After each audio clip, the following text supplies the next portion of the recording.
Traditional Egyptologists have relegated the black presence in Egypt to the 25th dynasty, which they refer to as the Kushite period.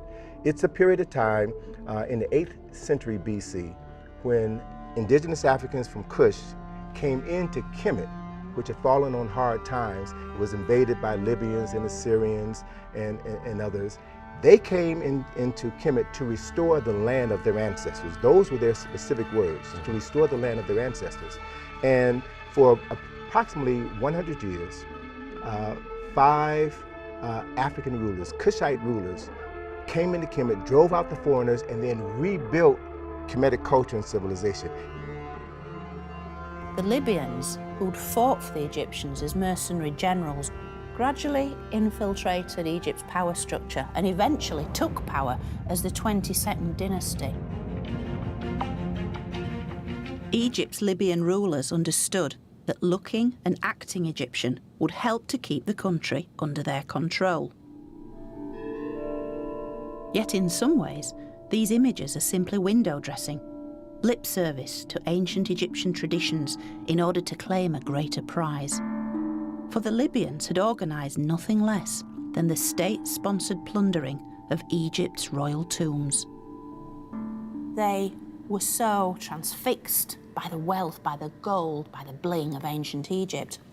They wanted it for themselves, and over their several centuries' rule, while they appeared to look like pharaohs and to rule as pharaohs, Egypt never feels to have been a cohesive, united kingdom.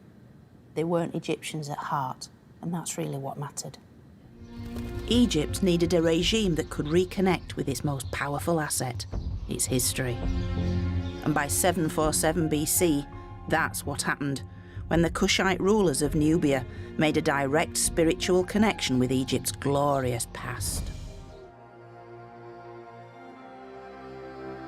The religious and cultural ties of Kemet and Nubia run deep. So in 747 BC, when the Libyans occupied Kemet, Nubians from the kingdom of Kush marched north to restore law and order.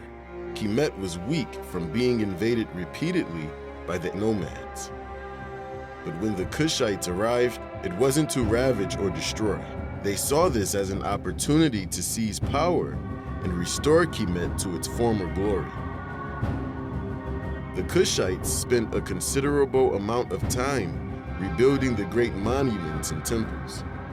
This differs greatly from the Libyans and other Asiatic invaders who came to pillage and plunder.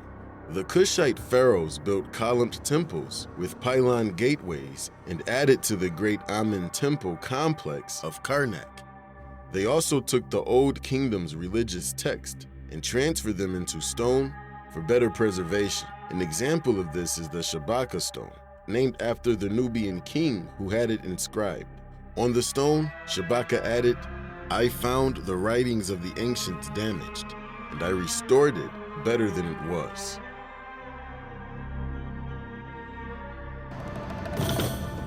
They were fervent believers in Egypt's traditional gods, in some ways making them more Egyptian than the Egyptians.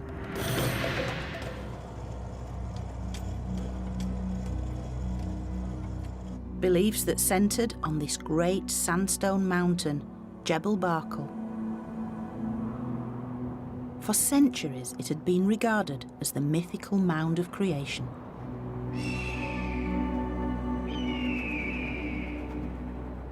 The mound from which Egypt's great creator god, Amun, was born.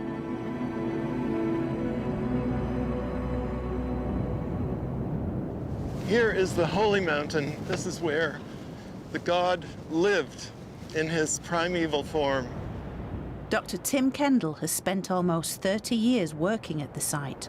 Being at the southern limit of the empire, it was where the Nile began, where fertility began, and so it had to be the place where creation began. So this was they imagined this as the birthplace of the god Amun.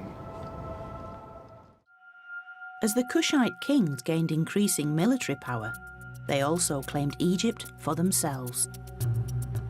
So when King Pi led a Kushite invasion of Egypt in 747 BC, he didn't plunder or destroy, but restored and rebuilt. and founded Egypt's 25th dynasty.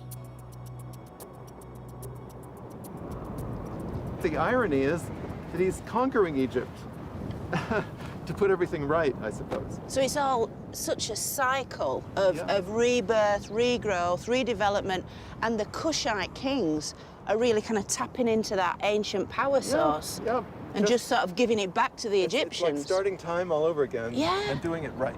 So they had that same sense of history and continuity as the Egyptians. They are the natural successors of the 18th dynasty kings.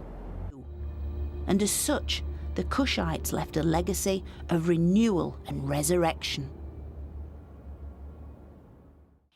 Check out our apparel line and become part of the Know Thyself family. We have fresh t-shirts, hoodies, and caps to stay fly and represent the culture. All proceeds go towards the funding of future episodes. Log in with us. www.knowthyselfinstitute.com. Support the channel by tapping that like, subscribe, and notify button to be alerted to new content.